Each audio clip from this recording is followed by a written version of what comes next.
The entire team at the Emsolation podcast acknowledges the traditional custodians and cultures of the lands and seas on which we live and work. We pay our respects to all First Nations peoples, elders and ancestors. We acknowledge that sovereignty was never ceded and stand in solidarity towards a shared future. I personally want to acknowledge the traditional custodians of the land on which I record this podcast every week, the Wurundjeri people. I recognise their continued connection to the land and waters of this beautiful place I call home. Always was, always will be. This is Free Time Tuesday on Emsolation with M. Russiano. Well, hello there and welcome to Emsolation. My name is M. Russiano. I'm a writer, a singer, a stand-up comedian, a maximalist power queen, a neurodivergent magic brain and a podcaster. And this is Free Time Tuesday. Each week it's going to be something different. I just wanted free reign to, talk, have a guest, have a thought, have a cry. I haven't done that yet, but don't rule it out. Today, it's a very special one. My dear friend, Rob Mills. And when I say dear friend, he's definitely in the top 5. Like, we're in a circle. He's somebody I have a long history with. If you've read my book, you'll know that he once bailed me out of huge debt. Like, we're talking $30,000, $40,000. I've paid him back, don't worry. He's one of my loyalists. He's the friend you can call. You can call Rob if you've got not a dead body. I mean, that's a lot. But, if there's something you need fixed, Robbie will always show up. I'm very lucky to have him in my life. And he has written a book called Putting on a Show, Manhood, Mates and Mental Health. Now, this book has been a bit contentious for him and I, as you're about to hear. I have not been sent a copy of it. I was told I would be able to proofread it, never got that. Then he said he'd get an advanced one sent to me, didn't send that. And I said to him, the interview's coming up. Do you want me to just go buy one? Nah, it's fine. So I've walked into today's interview, as you're going to hear, with a bee in my bonnet. So much of a bee, in fact, we had to start count of how many times I mentioned I hadn't read the book. We then put a counter in for you. So look, listen out for the dings, because Mummy was not happy. I went hard on my friend Rob because when he initially pitched to me, and I want you to imagine this conversation, my friend Rob Mills said to me, I'm going to write a book about feminism. I said to him, you what? Sorry, what now? I used the C word. I said, no, babes, we just don't need to hear a straight white man's opinion on feminism, dude. And he's like, no, that's not what I meant. I'm going to write a book. He said, I'm going to write a book that includes feminism. I'm going to write it about what it is to be a modern man and how confusing it is. And I'm like, oh, poor men. It's like, no, that's not what I mean. So my friend has chosen to write a book that initially I was really nervous about, but now I really understand it. I think he's very brave for doing it. I think he's walking into a space that is fraught with complexity, with resentment. And what you're about to hear is I really go full court press on my pal.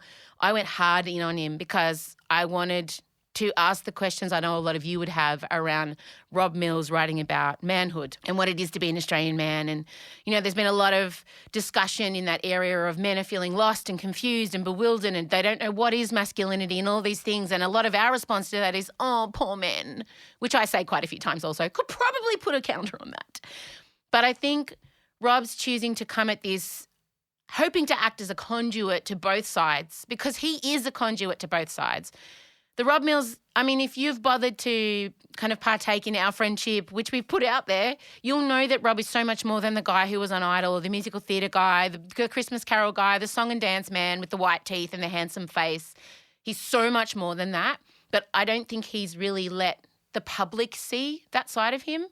So this book for me is no surprise and very on brand for the Robbie I know, but maybe not for the Robbie you know. And I think it's going to do a lot of good. I think if people can get past their resentment towards it, and I certainly had resentment. I really did. Up until the interview, I had resentment. Like, men have had the stage long enough. I don't care to hear how they're struggling.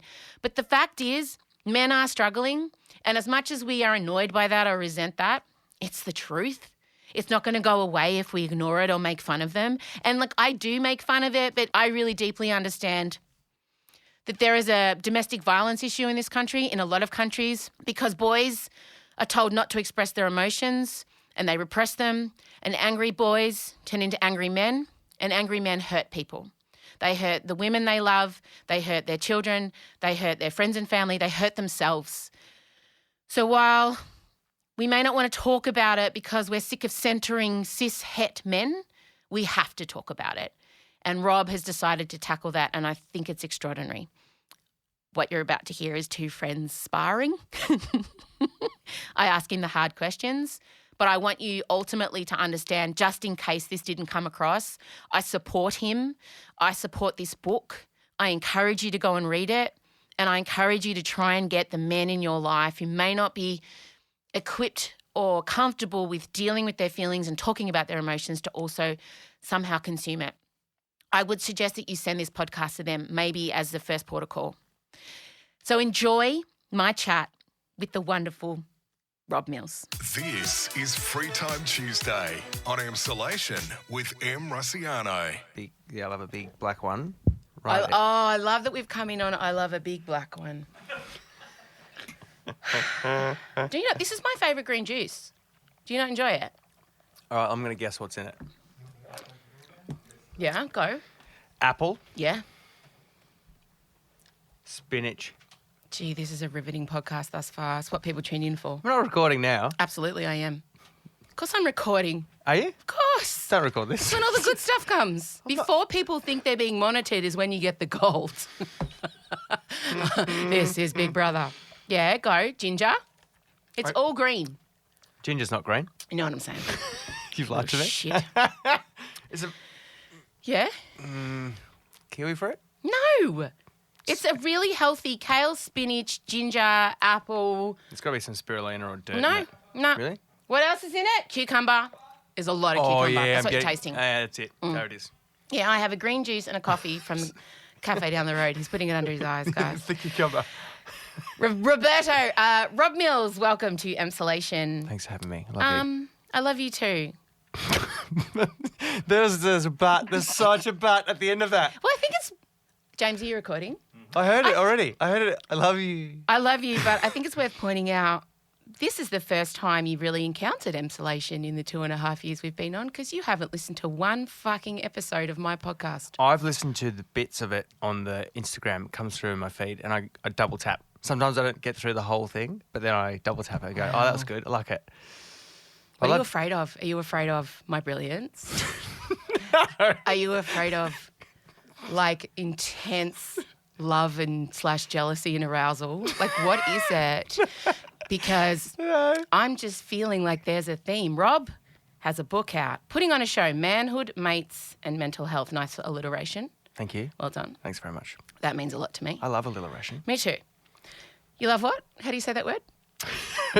I stumbled on one word. Sorry, what? How do you... Alliteration. Yes. I haven't done my tongue or mouth warm-ups today. I saved them all for the show. What's a tongue and mouth warm-up? Like, I'm just going to put a pin in. I'm about to attack you. What's a tongue and mouth warm-up? I will use, I put my tongue all the way out like this. He's putting his tongue out going, yep. Manhood, mental health. And then you say mates, mental health, manhood. And it just makes everything clear and crisp. You do vocal or tongue exercises with the title of your book? No, I just did it then because I was reading off the... Oh, yeah, I'm constantly... I'm like, just when we thought J-Lo might have had the best personal branding when she slipped her name of her song into the address to the nation at the inauguration, Rob Mills has just topped her. Yeah, I'm like Jason Derulo. I just say my name. Not Mills.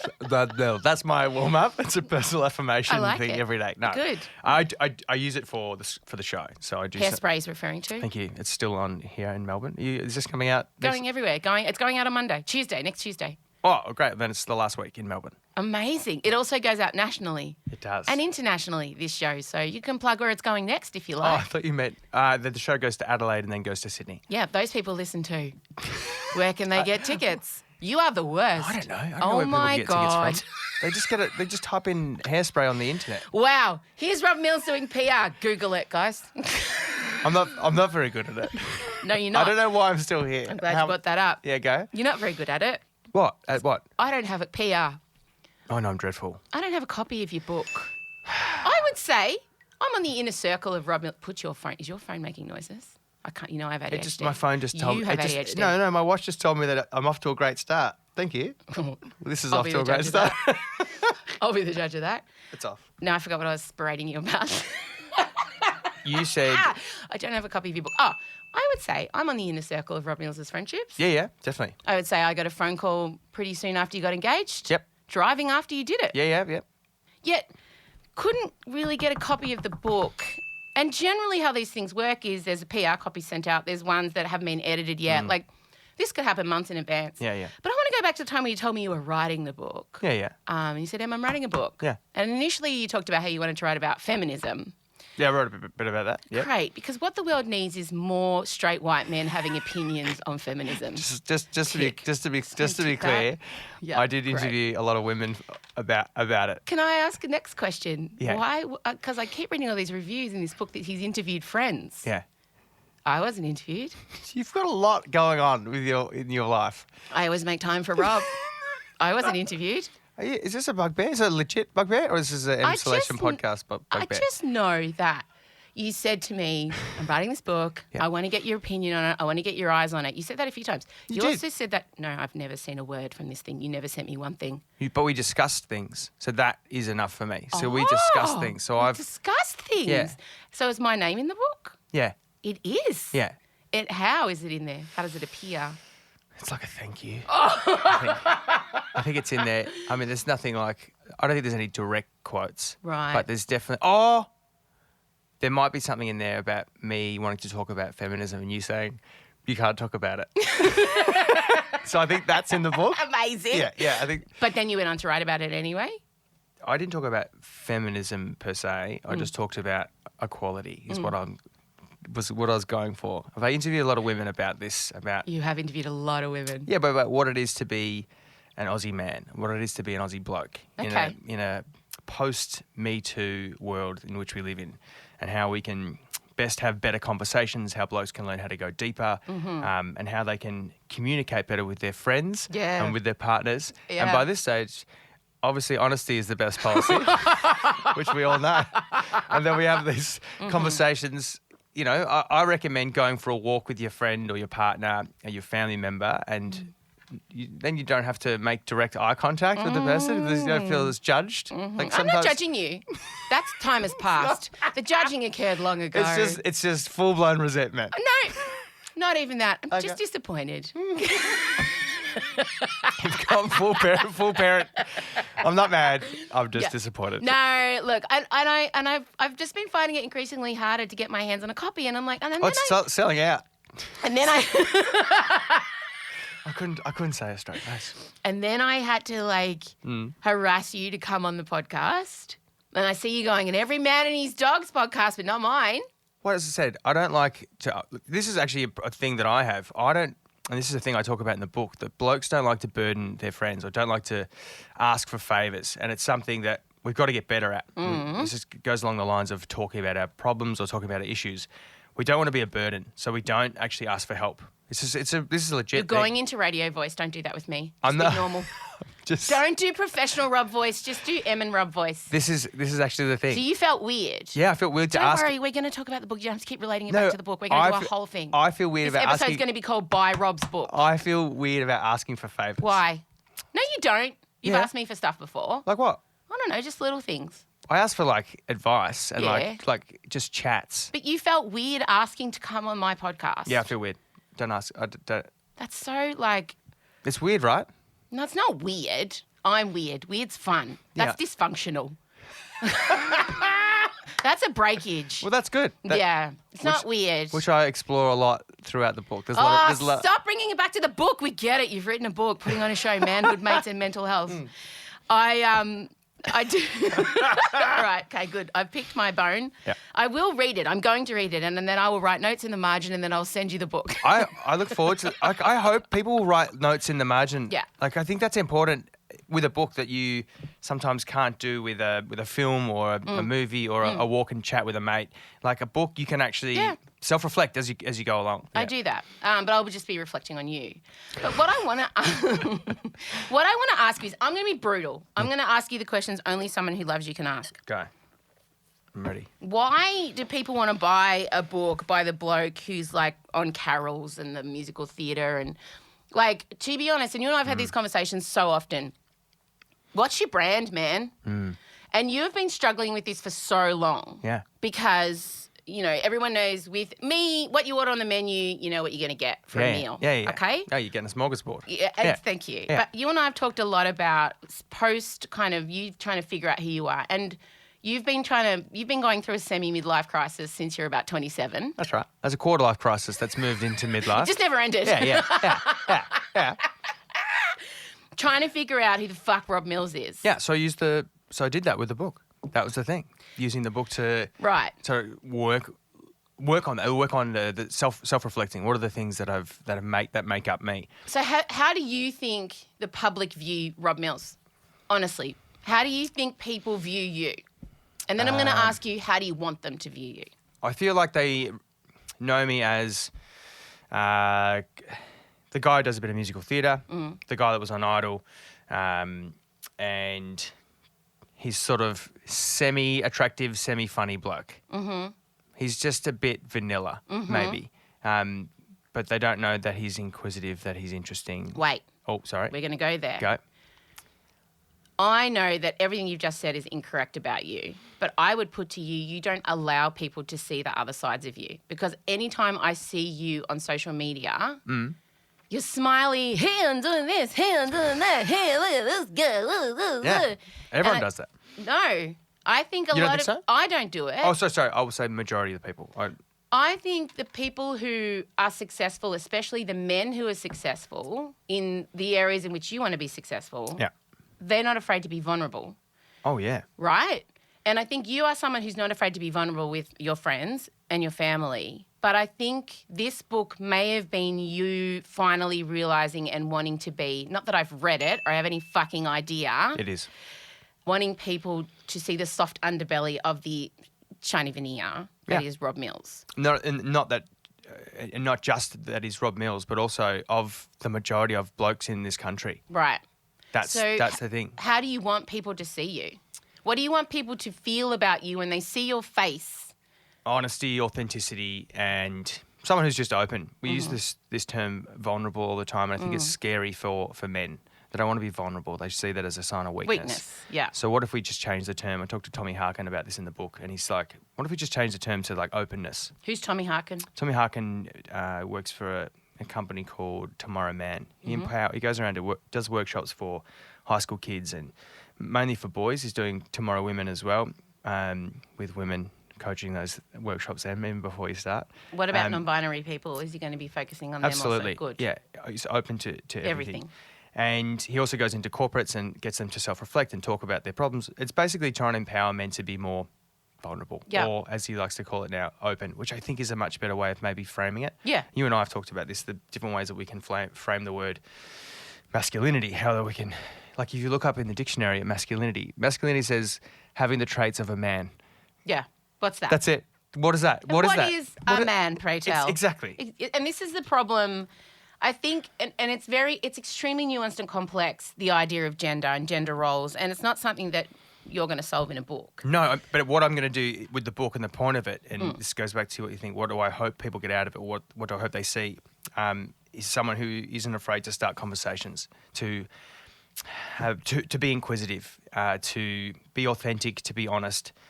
Because in the current climate, you get your head chopped off if you're inquisitive. Oh, yeah. Even if you ask a question, if you question anything, especially if it's you're not allowed to. The other side of woke. Yeah. You are constantly, and I'm not. I am woke. I would consider myself woke. I'm socially progressive, and conservative probably on some things. But like, if you are conservative these days, you cannot speak up on anything. Yeah, I mean, that irks me initially in my little feelings, my ethics spot, because I feel like any conservatives have had the mic and the floor for centuries, right? And 100%. So there's always going to be an overcorrection. Yeah. And equality always feels like oppression to those with privilege. Oh, yeah. That's the truest fact about the human condition. Yeah. If you're used to being in a position of power and you feel like that's being threatened because someone wants to have the same as you, you're going to clamp down and lash out and try and beat it back, right? Yeah. So that's why change is hard, because the people in power at the moment, change doesn't benefit them. White knuckling. They want to hold on as tight as possible, Exactly. And the internet does not allow for discussion or nuance, and you're not allowed to make mistakes. and all those things, but I wouldn't go as far as to say things are too politically correct, because if you asked a black trans woman if things were too politically correct, she would say no. Yeah. So you're really decided to walk into a scenario. This is fraught. You've written a book. You're leaving yourself open to a lot. Yeah, criticism to... Have you had any hardcore feminists read this book? And this was my concern, absolute honesty, cards on the table. Yeah. I wanted to read your book before it went to print because I know you would have had gentle eyes on it. No. I've had some pretty stern... You did? Yeah, definitely. So what was their feedback? It wasn't just two blokes. We had a lot writing this stuff about... As I said, it is coming from a male perspective, but also trying to educate... dare I say, I don't want to say this. Say it. Trying to educate women on how maybe the average Aussie bloke might be feeling. And there is no average Aussie bloke, that we're all on a spectrum of different things. It sounds like mansplaining. That sentence really challenged me, friend. Yeah, it did. And, it really challenged me. But that's why I didn't Say it again. I'm not saying Say it again. And that's why I didn't just have chats with blokes throughout this whole book. I chatted with lots of women and chatted with lots of kind and compassionate and progressive men and women. I'm staying open. Yeah. My heart rate's gone through the roof. Hang on. You're going to love this book. I know. You are going to love it. Please don't say that sentence to any other interviewer. I'm I don't know how else to back out of this. Change your mind on this. You don't need to back out of it. I completely agree. God, this is complex. Go. I agree that I just want to tell you, women are fucking sick of making excuses for mediocre men who put in the bare minimum, who don't carry the domestic load, who feel entitled to our effort, entitled to our love. We have hit the point where we are just fucking over it. So you should be. Right? I'm with you on this. So there's not a lot of us who are going to have open heart, open mind to a book that wants to let us know how sad men are feeling at the moment and they don't know how to be men. I'm just saying to you that a lot of women, and obviously my audience is predominantly women and non-binary folk, they've been burnt by straight guys. And quite frankly, we don't care. Get your shit together. Put a load of washing on. Well, what I'm hoping is a lot of blokes will read this, or a lot of women will read this and give it to blokes and go, Great. This is the book for you. Hopefully you will learn something from this. Hopefully it'll open the door to communicating, to conversations, to deeper, more vulnerable conversations, so then you can have these real chats with your girlfriends, with your non-binary friends, with your LGBTQI+, like your allies. Like that's the whole idea of it, breaking down stigmas of going to see a psych, breaking down stigma of your sexuality, your masculinity, all that stuff, breaking down all those barriers. This is just look. No, you're right. Social change takes time, right? Exactly. And we're shifting, and everything's fluid at the moment, but it's moving towards a more progressive and more awesome outcome. But blokes are struggling to work out what that is. So what I'm hoping is maybe this helps somewhat to understand where that's going, where we're at, and how it takes time, and just at least to be able to have these conversations. It's fantastic. And don't shut them out because they don't know. They just don't know yet. See, the thing is, right, we have a man problem. And as much as we resist that, and as much as I want to say, well, fucking, they have had so long and they have had everything given to them and done, like, fuck off. It is not, I don't want to hear about this. Like, we're all so fatigued on the man problem, but that won't make it go away. Correct. And while I want to live in a place where I don't have to, I want teenage boys to be educated on why they shouldn't sexually assault. I don't want my girls told when they can and can't walk, what they can and can't wear. Yeah. In an ideal world, we are talking to the perpetrators, not the victims. But that's not where we're at the moment. Well, that's what I think this book does. It does talk to those perpetrators. It does talk to the boys. It does help educate younger men. We're just not in a space where there's just not a lot of softness and empathy towards men in this. And we're being general. We're talking predominantly straight guys. Cis men, yeah. Yeah. Cis het men. Yeah. There's just not a lot of softness towards them from any of us. So the idea now that they need their hands held on yet another thing. Yeah. And this is just, hey, this is how you're not a shit. 1, 2, don't touch a girl without asking. Yeah. Because angry boys turn into angry teenage boys that turn into angry men that hurt women and that hurt children. We know this pattern, yet we're now still resisting it because we're fucking sick of them. So it's a tough space you've chosen to enter because you're kind of trying to be a conduit to both worlds, which ironically you are.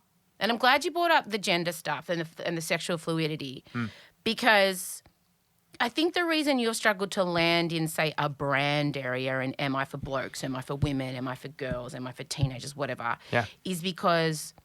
Not for everybody. Yeah. You're not... I mean, as in Hamilton, if you stand for nothing, Burr, what will you fall for? Yeah. But I do stand for everything. Exactly. Which is hard. To quantify. Yeah. And hard to, if I'm latching onto a Rob Mills thing, what am I getting? So I'm glad that this book is... Not that I've read it. Move on. It was Chella telling me to move on. That's good. Where Where is is she? Here. Oh, I was like, she's here in the room? She's here. She's here. I've also got Elio. What the fucking hell? I love that. Fucking hell. Yeah. I've also got Michael doing the goat scream. That's Michael. No, it's not. Yeah. That is Perfect. I've got special talent. relative pitch, and that is Perfect. bang on. Yeah. Like Yeah, I know. So I use that scream in my show. You could. No, I did. No, I did. Oh, it in you my- did. That's in my- right. I yeah, saw it. yeah, Rob the Mills script. is surprisingly good. Yeah. I've seen all his shows. I'm glad that there couldn't be a more accurate representation of you. But also, it's hard to get. It's like holding sand, trying to figure out Rob Mills. Yeah. So there was this is my segue harp. If you listen to the fucking podcast, you'd understand all of these references. That sounds. I Maybe love you it. could go back and have a listen to a few. I'm very good. Daily Mail headline. Are you okay if we discuss this? Sure. Okay. Neighbours star Rob Mills admits to threesome with drag queen Courtney Act and drug-fueled flings with gay men. We had a bit of an orgy. Wait. Was this Daily Mail?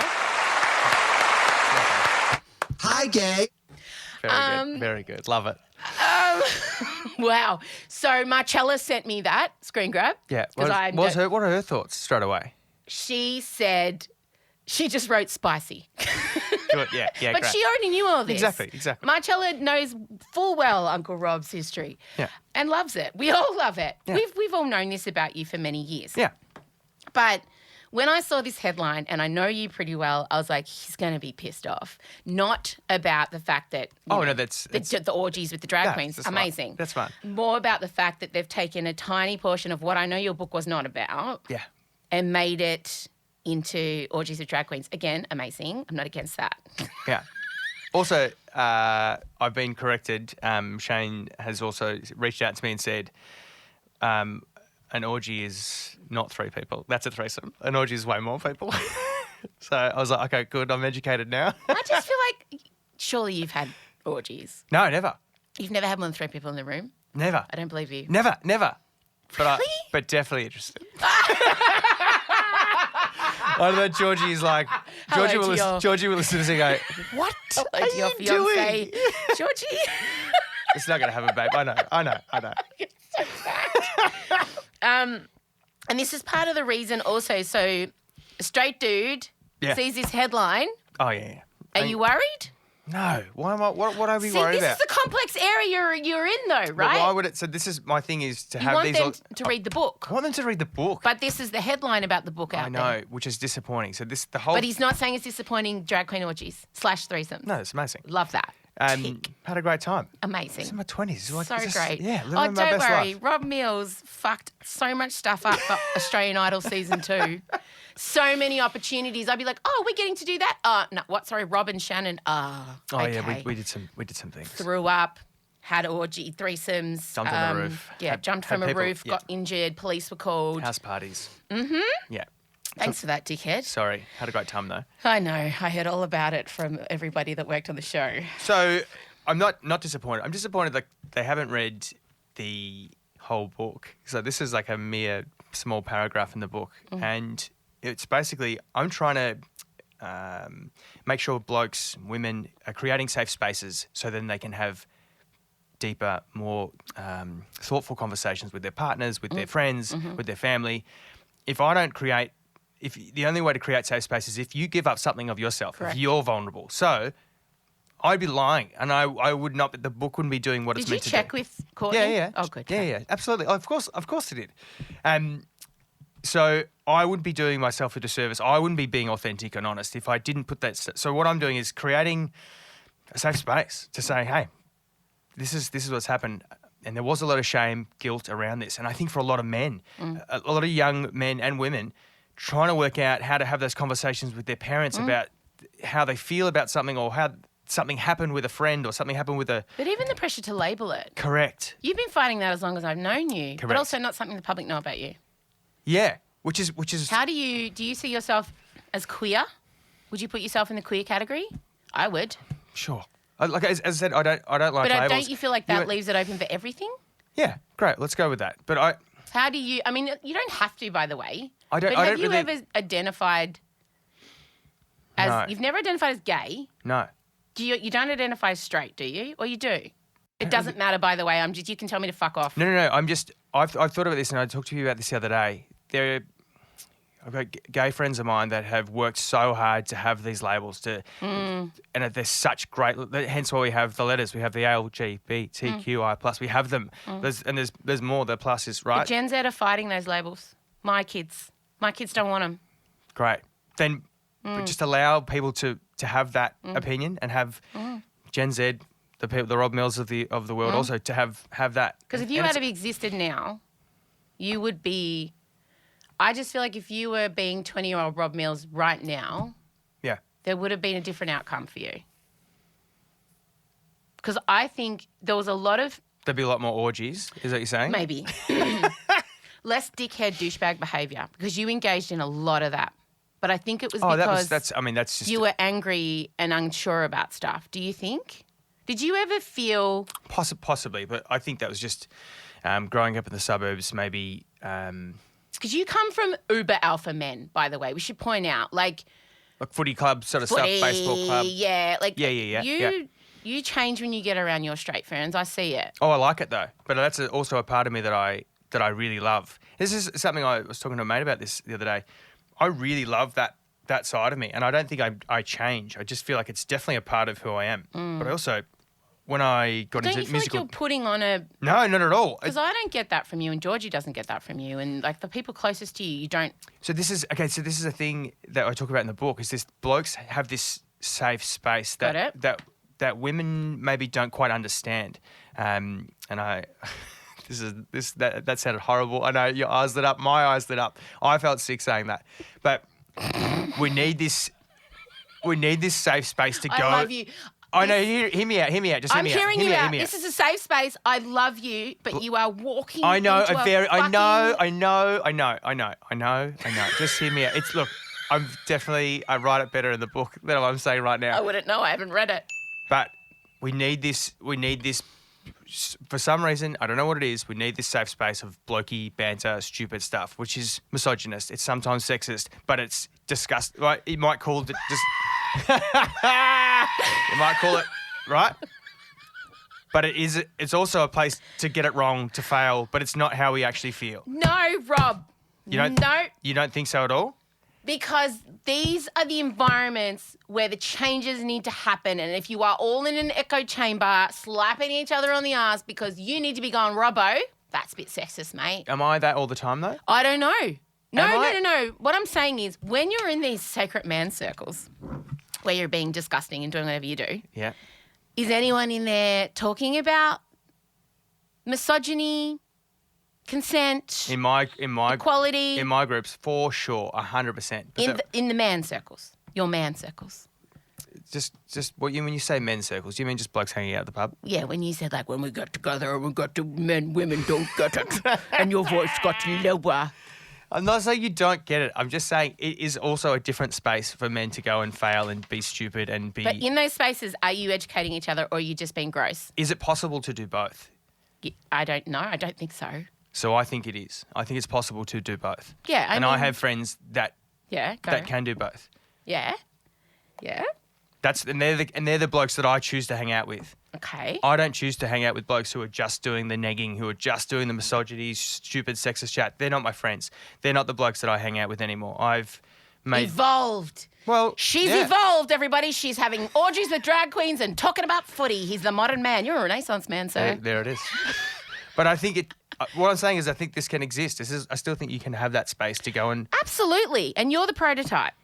Maybe. No, you are. I think there's more men like this than you think. I hope so. Yeah. But they need to be given permission. They need to be given permission to have more deeper Poor conversations, men. for sure. Honestly, just poor men.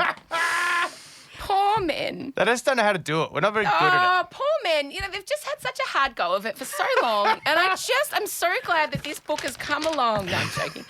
What I do want to ask you, There you go. but you do understand the it. complex... I can understand the have a frustration. son. Yes. All the people closest to me are men, ironically, gay and straight, but...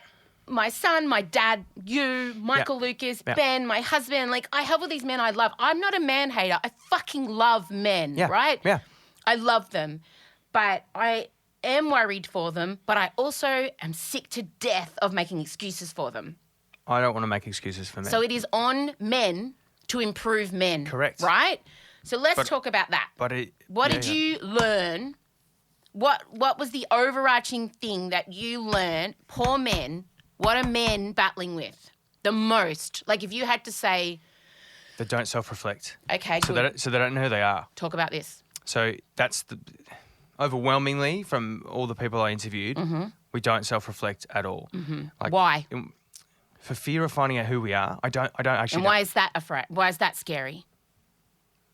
Nobody likes to find out all the things that they don't like about themselves because it's fearful. It's a human thing path of least resistance. We want to make sure that everything is easy for us in life. So hard stuff, like finding out who you are, it's hard. It's deep. Women do that far more easily than men. But I would also say that there's some women who refuse to do that as well. But Why is your eye twitching? no, but like Edit that out. generally speaking, I know who you're referring to. Yes. generally speaking, thank you. Generally speaking, It's not me, by the way. no, I know. Men don't do it as well. We don't self-reflect. In one of the bits, Zach Seidler, who's a psychologist, he works at Movember. He said, asked a group of men, like in this survey, what does it mean to be a man? And they said, my penis. Overwhelmingly, 9 out of 10 men wrote my penis. Hi, gay. Yeah.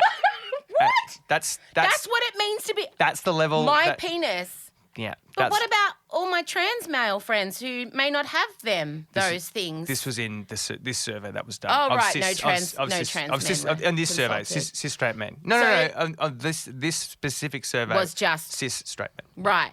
And they reduced everything around Yeah. that to penises. And a few I'm people not also shocked. wrote, and my balls. Oh, that's nice. Isn't that great? The details matter. Oh yeah. It's the little So nuances. It's the little details. when you read that stuff, you're just like, we've got to be better. I would have I would have just- honestly closed my laptop and done too hard. how exactly like how I'm out. How are we going to get to these blokes? Like how do we get to them to self-reflect? Were they being literal? Did it need to be a better question? Maybe I don't know. I wasn't What in the room parts when make up you being a man? No, it would have been dick, balls, whatever. Yeah, okay, got it. Prostate. Got So it. Okay. we haven't thought about it. We haven't gone deeper, and we need to. That's the overwhelming thing that I realised from this book is that I do quite a lot of it and have done over the years. Some people like journaling. Some people meditate. Some people Call their friends when they're driving. correct whatever it is. Yeah, criving, Driving. driving. You and I have driving, pioneered yeah, criving. we love criving. Oh my God. I love a crive. We've had so many crives. So that's we need to blokes need to be better at that, and I think we are, as I said, getting better. We just need to create a safer space for them, and that's from I don't know if you're a bloke like me or you know a bloke like me, just get him to reach out and have a chat. There are so many new men's health charities. These sort of men's circles. There's a Warrior Within. I went and sat with a group of men for a night. That was fantastic. I talked to Gus Wallen about his Gotcha for Life program, which he goes around to regional areas and around the cities to get blokes to basically keep checking in on their mates and having deeper, more meaningful conversations. So it is happening, but you just got to be willing to have these chats. And for some blokes, they're not willing to have it for fear of, I don't know. And that's the stuff they need to work out. That's why they're gambling. That's why they're self-medicating. They're self-medicating. They're drinking. They're taking drugs or whatever it is. Instead of just having a good look at, just have a good look at yourself. Just actually. Well, they haven't been conditioned to do that. Because we haven't learnt it. And From our fathers, from our grandfathers, Correct. like from the male role models. And again, we're going tradition, gender, stereotypes here. It's just not encouraged, especially in Australian culture, to have these conversations. It's seen as a weakness. It's just, that is definitely something we need to shift. But it does feel insurmountable. It honestly does. I just don't think it is. Like I talked to Jamila about this. About she's raising Jamila Rizvi, yes. Raising little Raf, and she's like, there's some things I can't teach him. He needs to see that from his father. There's just some things that I don't know about that. Well, this is up for debate. This is not fact. This is up for debate, not for discussion. Yeah, I mean, those things in my eyes help weave the fabric of toxic masculinity. Okay, there's a great. Because I was telling Elio about my period because he saw me putting a pad in, right? Great. And he said, is that a nappy? And I explained, no, it's for once a month, people who have vulvas, they bleed. Great. And you just give them the information they can handle. He then told the lady, and then you got to love autistic kids. Yeah. We went to the swimming centre where he does this little basketball thing, and he wanted to go swimming, but I said, no, I can't go swimming because I've just got I've just got my period and I didn't bring my bathers and I don't have any tampons. And he told the lady, we can't swim because mummy's bleeding from her vagina. Brilliant. I mean, great. Straight up. Straight back. Bang. And the woman looked at me waiting for me to be embarrassed, and I was like, yeah, it's true. You don't want a pink pool. So, I'm a bleeder. I do tell everyone I'm a bleeder, You've told me many times. But I think, of course, I had the worst blowout at Spotlight yesterday, all through my cord overalls. It was so bad. Oh, my God. I'm so sure everyone saw it, but I didn't care. I just powered out. I mean, you're in a great place, I was in Spotlight. Look, I could fashion myself some haberdashery padre. But, yeah, I think I'm raising Elio the way I raise the girls. That's okay. So which I think you should, and I think that's what I think. This is so Jamila said this as well about a study that was done about parents looking after their kids, like boys and girls, on a play equipment. Yeah. Overwhelmingly, there was the parents that the boys would just let them go off and do the stuff. They'd fall over, and on the other side, when it was parents of girls, they would make sure that they were holding them there, make sure they're okay, up near them, making sure they were okay and not falling off the equipment or whatever. It's just something that has been done for years and years, right? I'm in the middle of those two things. Yeah. And I'm normally on the play equipment. You know what solves this? Fucking go and play with your kid on the equipment. Don't sit at the side disengaging. If you can and if you're able, that solves it. They won't fall because you're behind them on the slide. Yeah. Not everyone can do that, right? Not everyone is able to do that. But I also don't want to give any parenting advice. I'm also quoting Jamila. I'm a very good parent, so I will give all the advice. You can. And the other one was, go, and the other one was, she was saying that sometimes with Rafi, how important it is, instead of him, if he's sad, instead of going, "Oh, you'll be right, mate," instead of saying that, it's just to sit with him, to sit with your hold the space and say, absolutely. And you don't have to be like, I feel sad about that. Just like, you must feel sad, and that's okay. Yeah. Like, it's okay that you feel sad right now. And I think that's a really great thing that I didn't get when I was a kid. Of course. Probably you might not have got. Whether it's we were raised by boomers, mate. Correct. So we were raised by builders. But there is who were the stiff upper lip generation, right? It's not our parents' fault. They were raised by people who literally survived wars. Yeah. They didn't want to complain about feeling sad because people's legs were getting blown off. It didn't fucking matter how your feelings were. Correct. Boomers were raised by builders, then boomers get us, and we're all like, come on, man. Tell us how you feel. Give me a hug. And now we're a generation of helicopter parents because we were so neglected by the 80s parenting. So there's something in the middle. Correct. So maybe we're just... Hopefully. So that's what's happening. I think we're shifting towards something in the middle. So it's creating that space, but at the same time, you can't just sit in that sadness forever. They still need to get up, do something, get on with their life and stuff. There's something... My mum used to say that thing, when you fall over and instead of saying, "Are you okay?" You're okay. Pammy would tell you that that positive. You're okay. You're okay. You're like, yeah, maybe I'm okay. Yeah. But sometimes when something is wrong, it's nice to sit with. It's just nice to sit with it just for a moment. There's a middle ground. There is a middle ground. As you said. And we're trying to work, and that's what we're trying to work out at the moment. That's all we want. How you feeling? You okay? I feel great. You're right. I love, as I said, I love this space, and I've been sort of sitting in this, and I'm certainly not a pioneer in the mental health space for men. And this is not my aim for this is not to be that person, the go-to person to do the interviews about this space. That's why I'm giving a speech at the press club about ADHD. I don't want to be the spokesperson. No. I don't want to go talk about the things. I don't know any policy shit. Talk to the doctors. That's why you've got it. Everything you want to say is in this book. Yeah. So Professor Jane Perkis, who's doing a study on these men's mental health groups, it's a 4-year study. I talked to her about that. Dr. Pat McGorry, he talks about identity within this country. So therefore, men have a lack of identity because the Australia doesn't have has a lack of identity. No, we don't. Jamila, there's Georgia Grace I speak to about. Performance in the bedroom. I talked to my brother about going bald. Do you know that so it's 1 in 5 men by the age of 20 will have suffered from male pattern baldness, and then it's 1 in 4 when they get to 30. All your men in your family are but you. Yeah, I'm very lucky. Finasteride. I'm holding it. Wait, are you taking medication? Yeah. To keep your hair? Yeah. Oh, is that how you're keeping it? No, but it was always sort of there, but this is hangs in there. Good for you. For those listening at home. What's it called? Finasteride. You can get it. Finasteride. Yeah, it can affect your libido. Okay. But you can take something for that as well. Oh, wow. Something herbal. A walking pharmaceutical, isn't it? No, I'm not that guy. I don't mind. You can be that guy. I don't care. But yeah, Georgia Grace was great with talking about masculinity, and I was asking her about the most popular book in the last sort of 20 years of romance novels, is that 50 Shades of Grey. Of course. This about dominance, right, in the bedroom, and maybe blokes are confused. Which is it? How do I be dominant and masculine but still be men. Okay. Oh, men. So all it takes is a conversation. Yeah. Have the conversation with your partner, and maybe your gender roles are completely different in the bedroom or the kitchen or wherever you're having sex. Maybe no one's having sex in the kitchen. Okay, well, wherever you know have what? So many 90s movies led me to believe I'll be having more sex on kitchen benches than I actually have. I don't think I've ever done it once, but every movie they get on the kitchen bench. Push all the... And then I remember thinking, what about the cleanup? And what if I come down to have my googie eggs in the morning? What's on the bench? What is that? What's on the bench over there? Who's been doing that? What's a googie egg? Googie eggs. That's not a thing. Yeah, cookie eggs. Yes, they are. Why are you saying it that voice? Googie eggs are the opposite because Elio likes googie eggs. What? You make soldiers and you dip them in the googie eggs. Oh, it's the yolk. The yolk. Yeah, they're not hard-boiled, they're googie. Well, I hope that's not a bad word. I better Google that. It's fine. I just haven't heard it before. My nana used to say it. Soldiers and googie eggs. Soldiers. Yeah, so you come down and have your eggs and someone else has lost their eggs, on the bench. Different kind of eggs. Yeah, good, very good.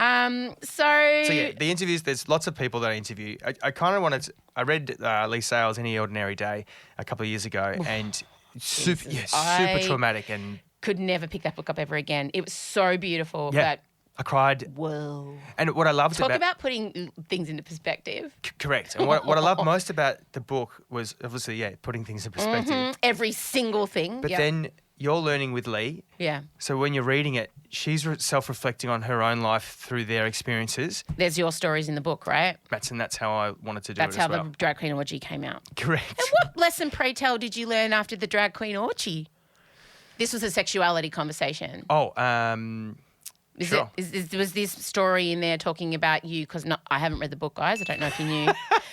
Is this story around men being comfortable in their sexuality? Yeah, right. Yeah, okay. Yeah. So before you go.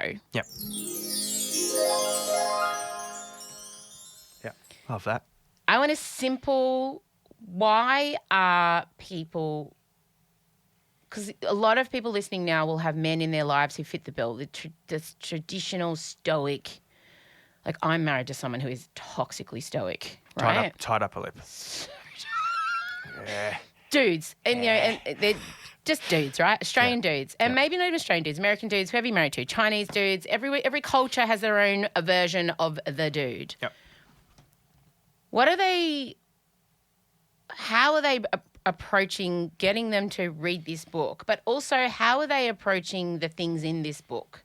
So for someone who feels like this book's going to be too overwhelming right now for their partner or their brother, husband, son, whatever, from all the things you've learned about men and Secret Men's business, how are we approaching a dude who's clearly suffering, who's clearly all the things? You got to build trust. And how do we do that? Time. What do we say? What are our words? So a woman has stopped this podcast. She's getting out of her car. She's like, right, I'm going to go talk to my son, husband, friend. What's the first thing she says? Let's go for a walk. Great. No eye contact. Yeah. Yeah, mate. Let's go for a walk. Yeah. And then? You just start walking and you start talking. And How you going? Like, yeah. is there a leading? Tell me about how you are, how you really are. So when I was walking with my brother for the Oxfam walk, we would train on a Saturday morning. The first hour is literally just surface chat. You talk about the kids, the family, you talk about life. Got it. And then you get deeper Because after you run out of it. That's it. So you got to basically kidnap them, is what you're saying. Take them into the wilderness, into the bush. Okay, we're just It's a survival. okay, it's just a walk. Okay, just so we're clear. I just said a walk. It's Survivor, but for straight dudes. Yeah. And there's just well-meaning faces looking at them going, tell me how you really feel. It's about creating the safe space, and it's about constant checking in for blokes. And I know this is exhausting. No, but what it's- I'm hearing from you is have the conversation. That's it. Just have the chat. Just have the conversation and keep and don't going back. And it's the look. Dare I say it's the "Are you okay" day thing. Have a conversation and don't try and fix it, and don't judge them for it. Just create a safe space. Offer something that you've witnessed or you've heard or that you've seen that has affected you. So therefore, you've offered a vulnerability or an openness. So therefore, it's like, oh, maybe I'll dip my toe into that. But it has to be someone that you actually have spent time with and you've built up a relationship. You can't just go up to a stranger and have these conversations. I do. I know you do. But especially blokes. I prefer it. Excuse me, sir. Why are you wearing those pants? You look like there's a bit of toxic masculinity in you. What's going on for you? What hurt you? So for blokes, it's building up the relationship over time. We need more time. Women are so good at dropping into these deep chats. It's fucking amazing how great that you are at this. And we could learn a lot. If we're generalising. I'm absolutely generalising. And I do make sure I do say it in the book many times. I wouldn't know. Haven't read it. But yeah, creating the space. I love that. Create the space, go for a walk. Don't assist, don't resist, just observe. Yeah. The last thing, there's probably a few blokes who have been sent this ep who are listening now. Yeah. Okay? They've been there sitting here going, oh. Like women have just gone, here, listen. Because sometimes that's easier. Okay, yeah, good. What do you want to say? And welcome, by the way, to your first Emsolation experience. You're like my co-host here, Rob. Never listened to an ep in his life. I probably won't listen to this. You better. All right, I'll listen And to it. I'm demanding you go back and listen to a few episodes. Okay, you send me your best ofs. No, you fucking do the work. Don't make a Hey, there's- woman do the work for you again. There it is. And maybe that's it. Men do Not the work. maybe. No. You're Definitely. saying what do men want to get out of this? It's that. If Do the there's- work. Okay, good. Go see your psych. No, that's too much. Is it? I think saying to a bloke who can barely cry in front of people, go see a psych, Okay, is cool. a bridge too No, far. very, very good. So I've written in a Dudes few. are listening right now. I've There's a written dude. You're listening. A dude, let's call him Frank. Imagine Frankie's sitting in his ute. He's just got home from being a chippy. I'm being really general now. Yeah. And his wife, let's call her Sue. No. Yeah, Sue. Yeah, good. Sue has sent Frank. Can you just listen to this, please? What do you want to say to Frank in his car right now? Because he's fucking battling, but he doesn't want to cry in front of people. He doesn't want to talk about things. It's okay to cry. Read the book. Write some stuff down. If you don't feel He's not comfortable. going to read the book. Frank hasn't got time. He's tired. Oh, that's good. It is an effort to make someone read a book. Because he'll get to it. Once Frank's evolved a bit more, he'll pick your book up. But right now, the book is a lot. It gets easier once you've had the chat. And Talk. also, you're not alone in this. Yeah. You're not the only bloke that's going through the same thing. Also, How many men did you speak to going through this? you've already got a wife. He's got a wife, Sue. Sue's great. Oh, she's fucking awesome, Sue. She loves Sue's you. tired though, Frank. But she loves you, and she wants you to. She sent you this podcast. What an awesome woman. What a great woman. Because she gives a shit, She does. and she just wants you to be a better human. So you're saying, Jen, the most important thing Communication. is to talk. Yeah. Shine the light in the dark places. Yeah. A problem shared is a problem halved. Absolutely. Especially with so your much. partner, with your Thank you. friends, with your family. It's the best. Ladies and gentlemen, putting on a show, Manhood, Mates and Mental Health is available now. I've heard it's good. I didn't know. It's surprisingly I good. haven't read it. It's surprisingly good, I promise. I love you. Love you. Are you happy with how that went? Is I'm really happy. there anything else you need? What are you worried about? No, I'm Is there not. anything else you want to say? Anything you want to plug? Anything you want to talk about? I think the Sorry. book Yep. the book will do. Wait. In summary, Robert Mills. I hope the book does what I wanted it to do, and that is shine a light on some awesome, experienced people working in the fields, and it will help spark deeper, more meaningful conversations between mates, between their partners, and between their allies. Mm-hmm. That's what I hope. I'm really proud of you. I love you. I love you a lot, and I'm really proud of you. Thanks, mate. And I'm going to go read this book that I haven't read yet. I will get you a copy, I promise. Thank you so much. It's on the way. Okay, bye. This is Free Time Tuesday on Emsolation with M. Russiano. All right, gang, thanks for being here. Go out and get a copy of the book, Putting on a Show, Manhood, Mates and Mental Health. Buy it for a Christmas present for the man in your life or for anyone who wants to understand men. It feels like it could be a secret men's guide. I hope the right people get to read it. He is going to be recording an audio version of the book, which will be out November 1st. So sometimes, picking up a book can be kind of all-consuming and also just a bit overwhelming. So I think an audiobook is going to be so great, and you could just send it to the right people. They can listen to it on their way to work, on their way home, whatever. But look out for it. Support him. He is trying to do some really good work in a space that, look, it needs it. As much as it galls some of us to say, and I'm in and out, but you can be angry and frustrated, but also we have a man problem. We absolutely have a man problem in the world, not just in this country. We'll be back Tuesday as usual. I hope you're having a nice week. Hope you've had a good time. Don't forget to follow us on the socials at Emsolation Podcast. Join the Facebook community. Just search Emsolation Podcast, and we'll hear you on Thursday. Bye, gang. Free Time Tuesday on Emsolation is a Spotify exclusive podcast hosted and produced by M. Russiano. Recorded and edited at Down the Hill Studios by Ezekiel Fenn. A brand new episode of Emsolation with M. Russiano drops every Thursday, 6 a.m, only on Spotify.